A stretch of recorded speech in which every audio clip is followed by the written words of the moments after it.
Bien, dentro de las noticias, y esto sí me gustaría compartirlo con Manzano, con Gustavo, porque el tema de San Cristóbal tiene muchas aristas, muchos, digamos que aspectos que deben ser tomados en cuenta. A mí me crea mucho ruido el hecho de que por este tipo de siniestro se esté imputando a estas personas de homicidio involuntario, un homicidio imprudente que necesita una omisión de cualquier naturaleza para que usted sin intención pues le provoque la muerte o provoque heridas a otra persona. Pero ¿qué veo yo aquí? Y lo establecía también en otro foro, y es que aquí lo que en primer término y en buen derecho aplicaría sería una indemnización en caso de que la empresa hubiera cometido alguna imprudencia o inobservado alguna regulación respecto de las actividades comerciales que realizaba.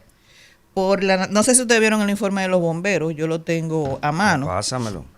Te lo voy a pasar ahora. Y el informe lo que establece realmente es que se encontraron gases que produjeron la explosión preliminarmente. El J2 se dice que también estableció en su informe preliminar algo realizado con esto.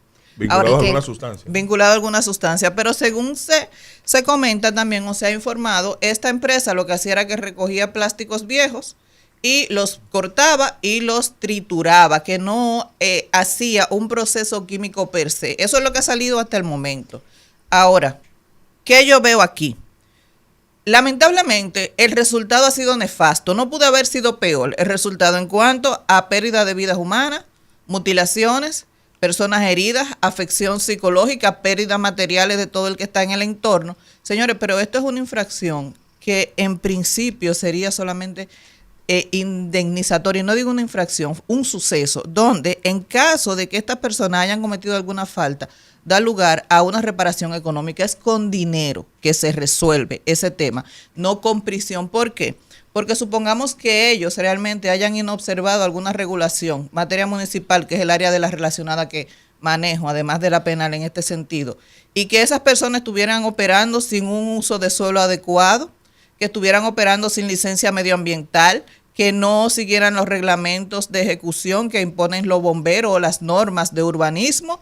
Entonces, ahí son faltas que hasta son subsanables, porque si usted comienza a operar sin un permiso del ayuntamiento, pues usted va y regulariza su situación, obtiene su licencia y ya se regularizó. Entonces, este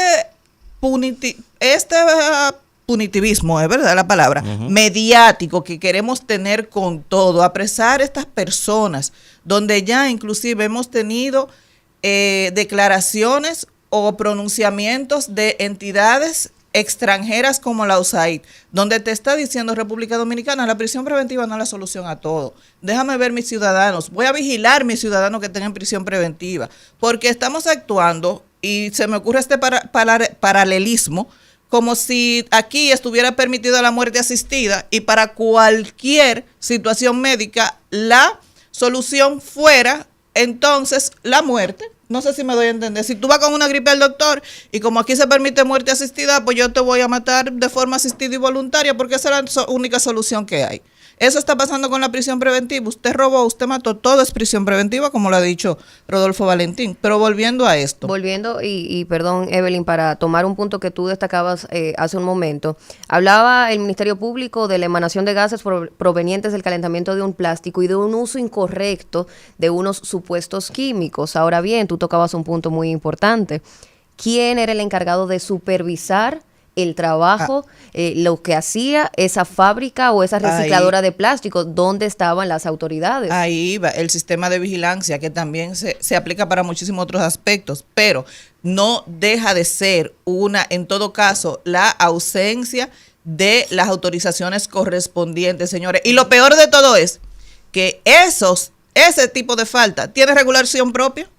Es decir, yo te estoy acusando por homicidio cuando yo tengo una regulación medioambiental que me dice a mí cuáles son las sanciones, cuando yo tengo una regulación municipal que me dice cuáles son las sanciones. Entonces ya de plano me niego a creer que a alguien se le ocurre imponerle prisión preventiva a esta gente por eso. Además también la forma, porque recuerden que No, fue tú vía sabes. allanamiento, o sea, llegaron a su casa, dice Sí. la abogada, a las 5:30, 5:40 de la Por madrugada, eso- porque Antes de las allanamiento en su casa. en Por su eso casa. te ¿Por qué? digo que es todo como vamos a crear este boom y Sí, estamos pero- de acuerdo que no puede ser peor. Es decir, hay muerto, hay herido, nos duele.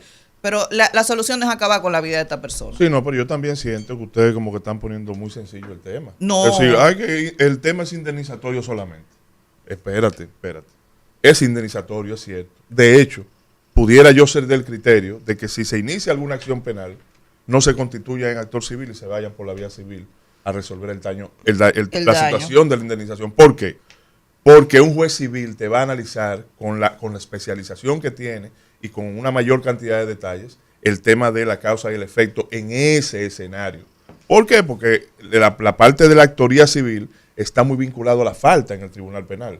Ok, te retienen la falta y a partir de ahí proyectan y te generan una indemnización. Sin embargo, yo siento todavía, al día de hoy, a partir de mi experiencia, que los tribunales civiles todavía trabajan con mayor detalle esa parte. Ahora bien, tú has hablado de punitivismo mediático y estoy totalmente de acuerdo contigo. Ahora bien, porque haya una regulación especial y porque hayan tantas víctimas que haya que cargar, ¿verdad?, de manera indemnizatoria, no quiere decir que vamos a renunciar al régimen de consecuencia.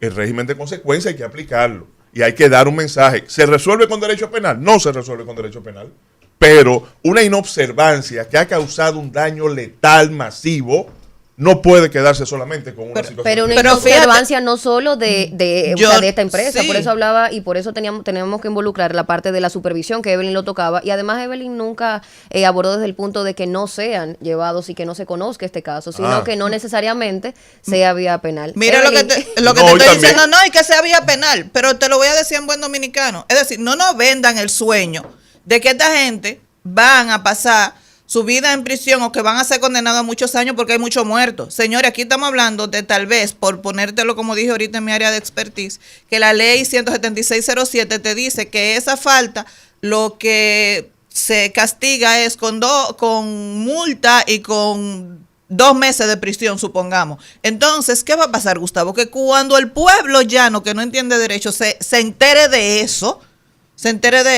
va a volver a revertir toda esa responsabilidad sobre quién, sobre los jueces, sobre el sistema de justicia, sobre el Ministerio Público, porque por eso es que estamos desacreditados, porque vendemos un sueño que es imposible. No, yo entiendo esa parte. Ahora vamos a poner un ejemplo. Tenemos una legislación especial. Sin embargo, el derecho común siempre va a estar presente si no ha sido derogado. El Código Penal siempre va a estar ahí, de una u otra forma. Pero a mí me cuadra más un incendio que un homicidio involuntario. Pero lo dijiste. Muy bien. El tema un ejemplo, la situación de tránsito que pasó con un coronel, que se usó el vehículo para intentar Eso es arrollarlo. ejemplo, no. Usó el vehículo como arma. Y Manzano habló de ese tema Pero aquí. yo te quiero entender. Lo que yo quiero decir, yo sé, óyeme, en una parte estoy de acuerdo contigo y es el tema de la prisión Pero preventiva. yo te quiero entender. Tú me estás diciendo a mí que tal vez esa gente se pusieron a reciclar plástico para que explotara y San Cristóbal se prendiera. No. Porque ya sería homicidio. Exacto, porque Esa, ahí no, sí. ya hablaríamos ahí del dolo y estamos hablando de un tema que no hay intención. Sin embargo, hubo inobservancia, Sí. hubo negligencia Grave.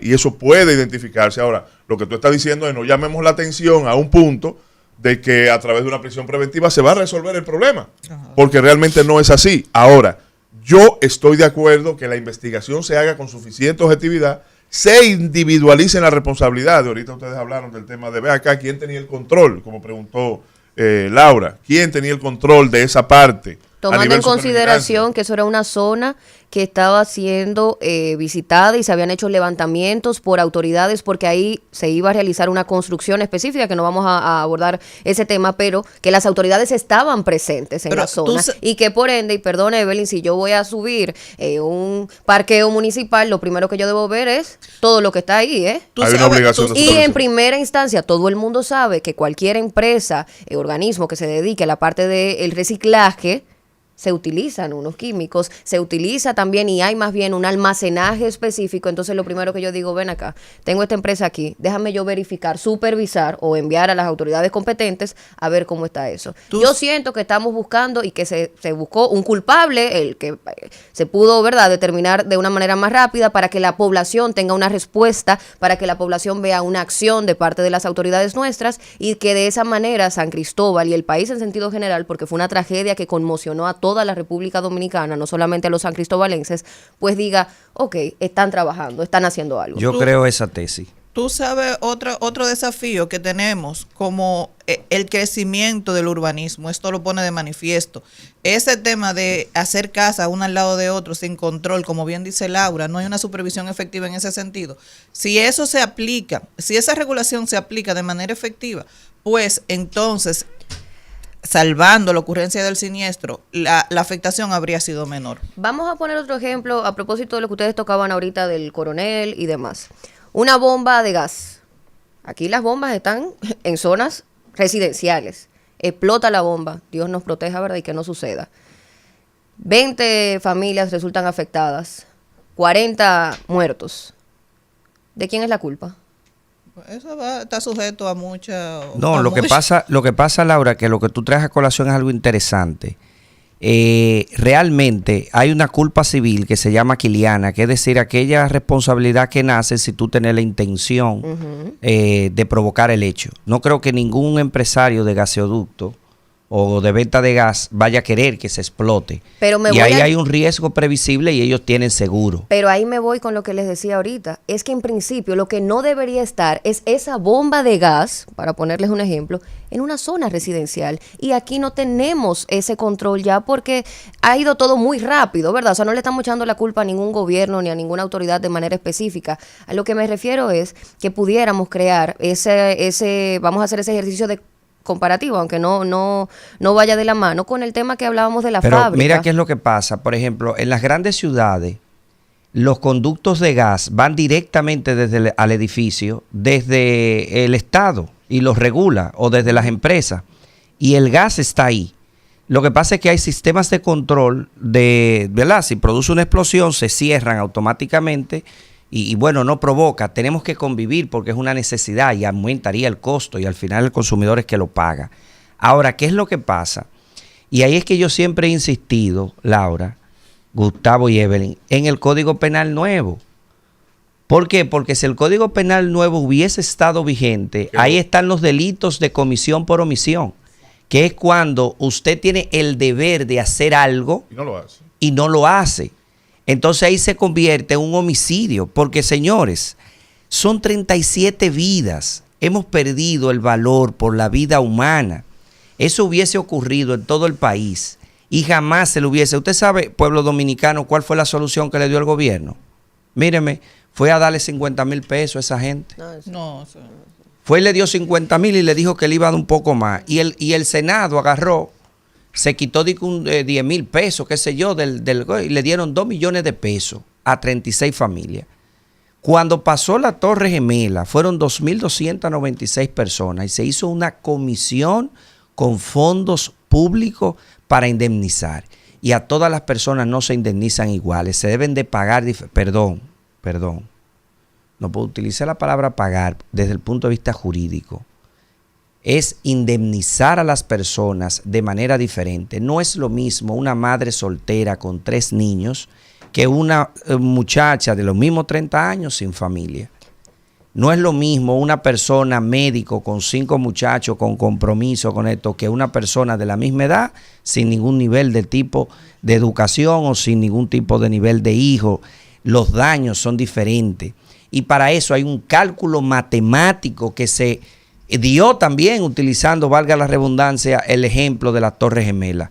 Cada persona fue indemnizada de manera individual y así lo ha reflejado la Corte Interamericana cuando ha dicho, inclúyeme en la indemnización hasta la proyección de vida que tenía esa persona.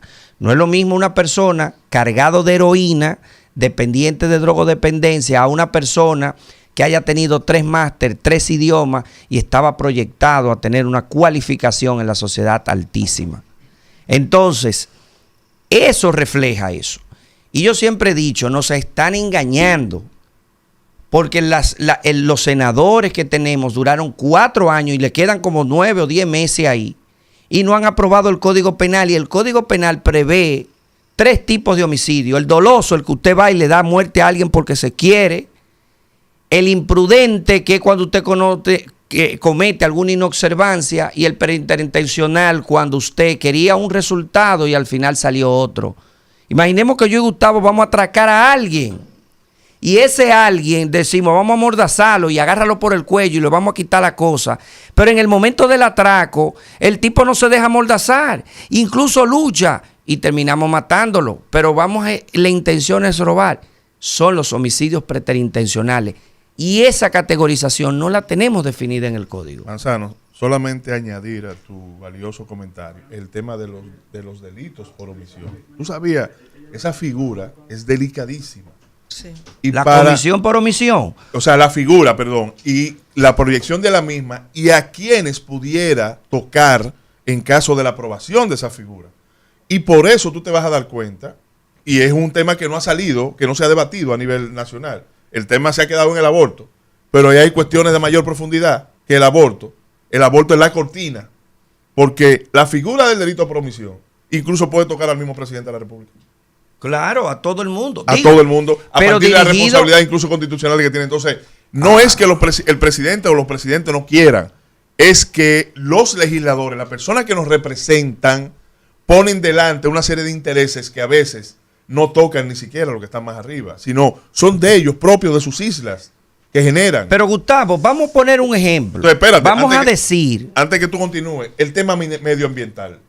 Cuando tú tienes un ministro, el ministro es la representación exacta del presidente de la República en una función. Ahora yo te voy a preguntar, en este caso de San Cristóbal, ¿dónde queda, conforme a la teoría de Laura, el ministro de Medio Ambiente? Pero a eso me refería, pero Manzano tocó un punto muy importante, una comisión. Aquí mire lo que pasa. Ok, tenemos la tragedia. Las 2 primeras semanas, eso es un boom, titulares todos los días, el gobierno, el presidente va, los principales ministros. 2 semanas más tarde, ya todo eso desaparece. Entonces, si pudiéramos crear esa guía de buenas prácticas de políticas públicas, ¿verdad? Y lo comparamos con ese hecho también lamentable de las Torres Gemelas, aquí pudieran crear una comisión que les gusta mucho a nuestras autoridades esa palabra, pero a veces no es bien... No a nuestras autoridades, a todos los gobiernos. Bueno, no, por eso, en sentido general, cuando yo hablo de los gobiernos, no estoy hablando del actual, es en sentido general, nuestras autoridades pasadas, actuales, esperemos que futuras, pues, ¿verdad? Vayan rediseñándose. ¿Son buenas? Las comisiones son buenas. Pero que no se utilizan. No solamente todas. Es el anuncio de vamos a crear una comisión, no. Eso era para crear una comisión permanente, como está el Comité de Emergencias y Mitigación ante Desastres. O sea, eso es para crear una comisión permanente hasta tanto tengamos esas familias ya con sus casas nuevamente reconstruidas. Ojo, tenemos que destacar que es cierto que el Ministerio de Obras Públicas visitó la zona y se encargó del remozamiento de las casas que estaban más cercanas a la zona de desastre, a la zona 0. Sí, ha habido pero esa política... Han tenido... No, pero a ver, sí, pero igual, a ver, mira, y más que política, sí es partidismo, sí es entrando en esta etapa que nos encontramos en este momento, ¿verdad?, en nuestro país, próximo a unas elecciones, en un gobierno que ya anuncia, o más bien un presidente, una reelección, pero igual sea político o no, me funciona, porque yo lo que quiero es que les resuelvan a esas personas. Ahora bien, ahora mismo, ¿qué se está haciendo? Nada. Más que esto, porque miren qué pasa, ahora toda la atención se va a los propietarios de Vidal Plaza. Tú sabes que lo que pasa es que tú has dado en la razón. El Estado, como su respuesta ha dicho, son estas 2 personas. En un criterio, no exactamente tiene que ser la razón, porque es que yo voy, como que yo siento que tú te parcializas a veces cuando están contigo en un punto. Claro. Entonces, yo he querido salir de la parte política. Pero usted no lo dejó desarrollarse, porque espérese, déjeme. Claro, porque mira, Laura tocó un tema que dijo, la política como respuesta del Estado ha sido decirle al país, estas son las personas que son culpables de eso. ¿Tú me estás dando la razón? Miren, Yo le voy a poner un ejemplo. Miren, todos hemos comulgado más o menos en el mismo entorno, ¿verdad? En la misma dirección, menos el señor Gustavo que nos está catalogando que estamos revictimizando. No es así. Mira algo. Hubo un muchacho que se entró en el metro y provocó un incendio en las vías del metro y ahí no falleció nadie y está condenado a 35 años. La pena máxima en ese momento eran 40 años para los actos de terrorismo. Aquí mueren 36 personas y el delito es homicidio involuntario. Parte de ahí. Y ese homicidio involuntario son 2 años si está dentro del rango de la modulación de la pena y lo ponen como lo más grave. No la consecuencia del delito, sino la conducta. Ahora bien, sujeto a que se pruebe. Pero vamos a poner que se probó en esa hipótesis. Pero mire qué hubiese pasado en el Código Nuevo. El Código Nuevo dice, cada vida es un bien jurídico protegido y no se acumula en un solo hecho. Aquí las 36 vidas valen quizás un día por vida. En el Código Penal Nuevo hay lo que se llama cúmulo de infracción simultánea sobre el delito mismo. ¿Qué quiere decir eso? Que cuando un acto homogéneo, como una bomba aquí, mis hijos van a recibir 2 años o van a recibir 30 años acumulados con los hijos de él. No una sola pena. Entonces, ¿qué hubiese pasado? Que se multiplica 36 por 2. Ahí hay 67 años y logran tener, y ahí sí hay un disuasivo. Porque son 37 vidas, señores. Entonces ahora, ¿qué debe de hacer el Estado a partir de esa reflexión? Modificar mandar una comisión, así mismo como dice Laura, y decir, revisemos todas las estaciones, no importa. Y lo dividimos por empresas, por las estaciones de combustible. Pero mientras tanto, que no pase por San Cristóbal a ayudar. Un precedente. No. O sea, abandonen San Cristóbal, no vayan por ahí, no quiero meterme en el ámbito político. ¿Quién dijo eso? ¿Cuándo fue eso? Usted estaba en otro espacio, ¿verdad? En otro programa. Bueno, si tú no oíste cuando yo dije que la ayuda fueron de 50,000 pesos y que la indemnización no debió de haber sido así. Gustavo, ¿qué es lo que usted dijo? Entonces tú tienes un tapón en el oído. Evelyn, ayúdame. Y mi punto siempre ha sido que la configuración que le han otorgado, la calificación inicial, es difícilmente se va a configurar porque son temas de falta subsanables, regulados por otras normas que no son el Código Penal. Eso es lo que yo he dicho, pero yo feliz de que todos se constituyan en actores civiles o demanden civilmente, pero el tema es a quién vamos a demandar. Vamos a seguir. Sí, pero si hubiese sido, porque oye, ¿qué es lo que pasa, Evelyn? Es que ahí es que está. Y porque yo te estoy dando la razón y estoy diciendo la insuficiencia de la norma y le estoy dando la respuesta. Tú ves, a ese punto me gustó. Por ejemplo, mira, y debemos dejarlo claro. Aquí la norma no es suficiente para ese tipo de casos. Pero claro que no, pero mira qué es lo que pasa. Si una mamá deja de alimentar a un niño por estar pegada en el Facebook y no le va la de alimentación y muere, ella no lo mató. Claro que sí, porque eso se llama comisión por omisión. Porque ella tenía el deber de alimentarlo y se le coloca en una posición del deber y se le castiga igual, como si le hubiese ido allá, perdone si tiene el niño, y le arranca la cabeza. ¿Tú traes otro punto nuevo ahora? No, es el mismo. Lo que pasa es que Gustavo no me deja desarrollarlo por estar con un maniqueísmo ahí de que el gobierno vaya para allá a seguir repartiendo 50,000. Y no es así. Porque todavía esa gente no van a tener indemnización para pagar 200 millones. No, que sigan yendo, pero también que vayan haciendo no otras tenían acciones. seguro. Un abordaje inmediato, se llama reacción temprana. No reacción temprana. Señores, yo lo he dicho, el fuego es un acto controlado. El incendio es un fuego que no se controló. Y no existe una sola explosión que no tenga una chispa con una combustión. O puede ser nuclear por fusión o atómica cuando un mismo átomo se explosiona.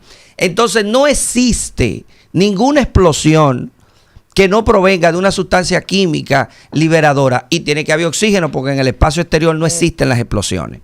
Entonces, ¿qué me van a decir? Que ahí fue que sucedió. Pero señores, pero nada más hay que pararse a ver la ceniza, a ver si no sucedió ahí o no. No es, yo estoy a ustedes se les está olvidando, se les está olvidando. ¿Es contigo? Es a mí. Pero yo te voy a decir algo, Manzano. Nosotros hemos hecho un análisis jurídico con suficiente profundidad. Pero Entonces, tú vienes Esto diciendo está el para, gobierno a no ver, vaya, Manzano. esto Así está es que tú vas a para, empezar el esto sábado. está No. para un panel para el próximo sábado, Por eso, lo que para yo que no podamos quiero, miren, continuar lo que con yo no los otros quiero. temas que tenemos que ir abordando. Y ustedes se les está olvidando un punto muy importante. Manzano hablaba de cómo este hecho puede marcar un precedente. Qué pena que sea a partir de un hecho tan lamentable. Y nuestro cuerpo de bomberos, ¿por Sí. qué nadie menciona esa parte tampoco? Porque no se le da al cuerpo de bomberos Tiene que ir al río, allá en el tanque. la importancia que Entonces, amerita. miren, el martes, el incendio aproximadamente a las 6:30, 7 de la noche, se reactivó, o más bien reinició, Es cierto. en el edificio Toledo. ¿El Y qué? O sea, el incendio se reactivó Ah, el ya. martes en horas de la noche. Un vehículo que había quedado. Con aproximadamente, no un vehículo no, lo que pasa es que se estaban creando las ventilaciones, o sea, se estaban haciendo como agujeros, imagínense como ventanas, para poder crear, Manzano hablaba de esa parte, de crear es una especie como de climatización De para descompresión.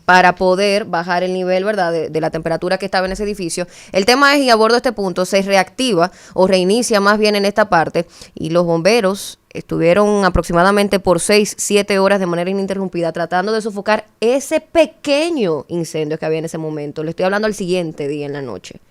Imagínense ustedes el día de, y todavía nadie habla, o sea, yo sé que ustedes se van muy por la parte y están enfocados en esa parte jurídica per se, que si se conozca, que si prisión preventiva, que si las medidas de coerción, que cuál es el culpable, sí, pero ¿por qué no utilizamos estos hechos como precedentes por para eso. que no Laura, este vuelvan a programa es pasar? Entonces, Porque el Mira. Ministerio de Medio Ambiente no ordenó una supervisión, creo que Evelyn o Manzano lo tocó y dijo, búsquenme todas las recicladoras de plástico de este país, háganme un levantamiento y vayan a hacer una supervisión y me entregan ese informe el lunes. Sí, No. Es así, óyeme, yo estoy de acuerdo. El tema es que un análisis jurídico de tanta profundidad pudo haber quedado eclipsado con un comentario al margen político que Manzano hizo.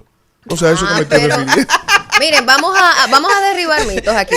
Vamos a hablar más que de política. Que eso Nunca sí hablamos que- de política, a fue ver, Manzano, ya no va, fui yo. pero ya va. Más Pero que dame la pero razón, ya por va, favor. más que de política, Te que voy la a- política sí funciona, pero aquí no hay Razón, política, ven. aquí hay partidismo. Y es más, y tú también eres No, responsable de eso, aquí- porque aquí- hablaste de política y le diste el pie a No Manzano. hablamos de política, hablamos de partidismo, hablamos ok. de que se está haciendo Ella se campaña fue con la a través verdad. de un hecho lamentable. Política, si estuviéramos hablando de política, aquí se nos...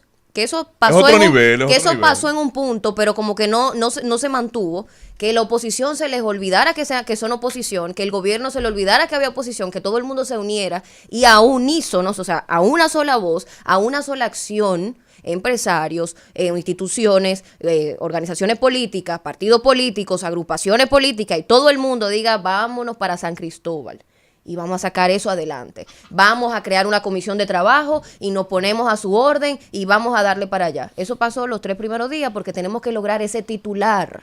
Y ahí me voy también con el sistema jurídico, con el sistema judicial, los jueces, los fiscales, los abogados.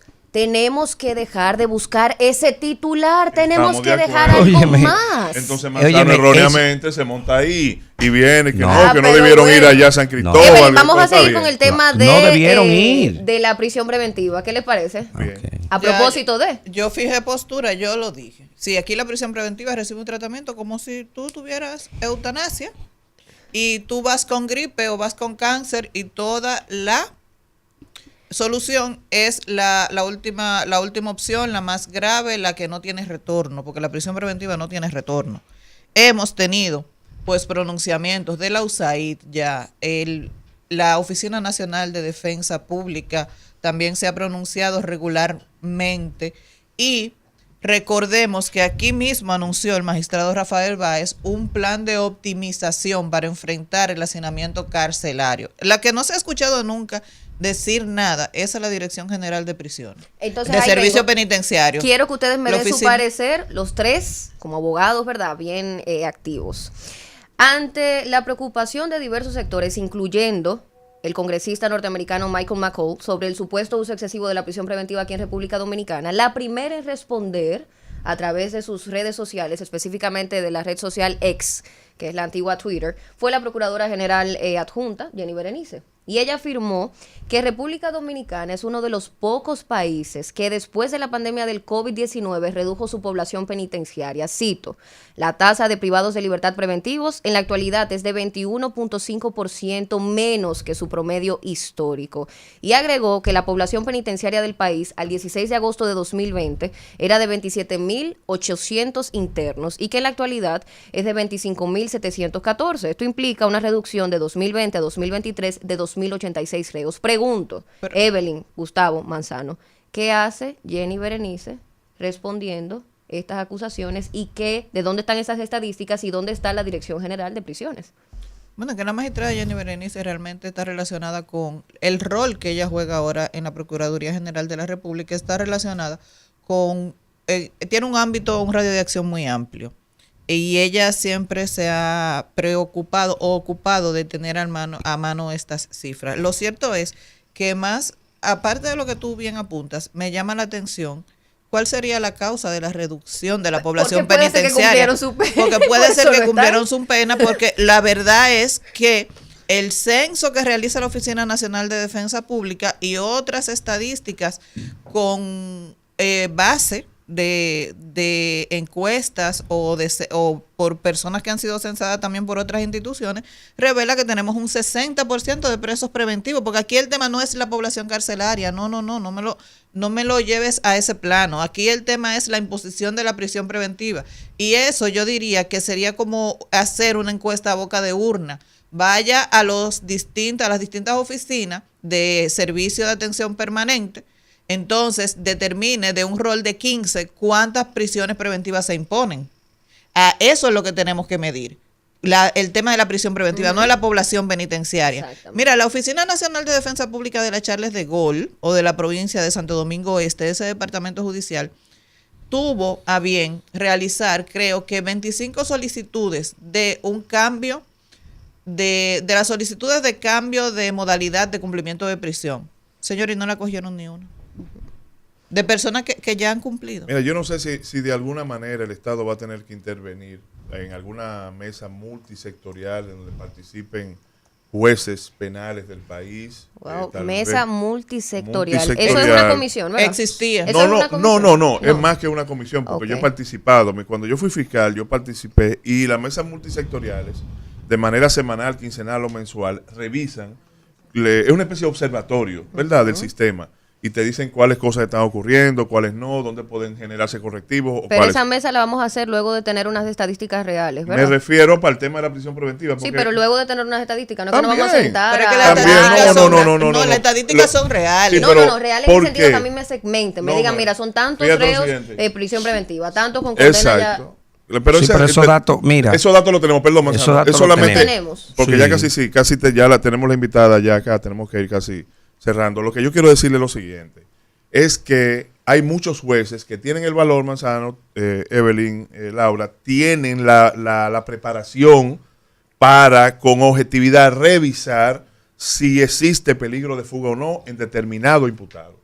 Pero también hay jueces que se exceden en cuanto a sensibilidad social y saben que cualquier persona aquí se va por el litoral, cualquier persona se va por una frontera, y que los controles que tiene el Estado respecto de las personas de manera individual no es el idóneo para variar una medida de coerción. Yo sé que producción nos está mandando a irnos a una pausa, pero no podemos dejar de que tal vez esas personas que nos están escuchando, que no manejan estos términos, que no conocen las medidas de coerción, ustedes no rápidamente puedan dar una explicación breve, rápido, aunque podamos abundar sobre este tema y desarrollarlo el próximo sábado. ¿Cuáles son los tipos de prisión preventiva, de medidas de coerción, y cuándo se debe imponer prisión preventiva? ¿Quién toma la palabra? Bueno, mira, rápidamente, para que el que no se escucha, el que no sabe de nada, y usted ve una solicitud de medida de coerción consistente en prisión preventiva.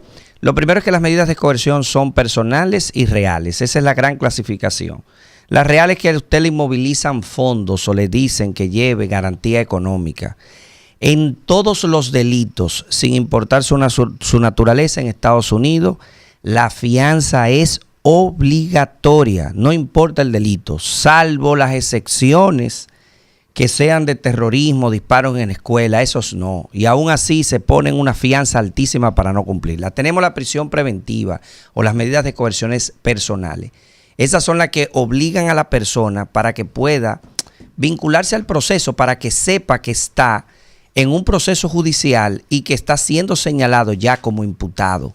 Es decir, es la puerta para entrar a tener derechos en ocasión de un proceso que se le acusa. Entonces, para que no sea eterno, que usted no sepa de un hecho en el que usted participó, no sepa solución de eso, entonces se le coloca una medida de coerción y se le limita el tiempo a la Fiscalía de Investigación. Entonces, son 6 Manzano, meses. ahí venimos. Además de prisión preventiva, que ya todos nuestros dominicanos y dominicanas, esa es la que conocen, de hecho. Que esa es la más gravosa, esa es la última. Y hay muchos y muchas que piensan que es la única medida de No, coerción que para esa el es la que tiene última. desconocimiento en estos temas. Entonces, ¿cuáles otras medidas Mira, de coerción está existen? la presentación periódica que puede ser ante el fiscal de la investigación 2 veces al mes o 1 vez mensual. Está la colocación de una fianza que puede ser a través de un contrato de seguro o a través de un depósito de dinero en efectivo en la cuenta de la Procuraduría.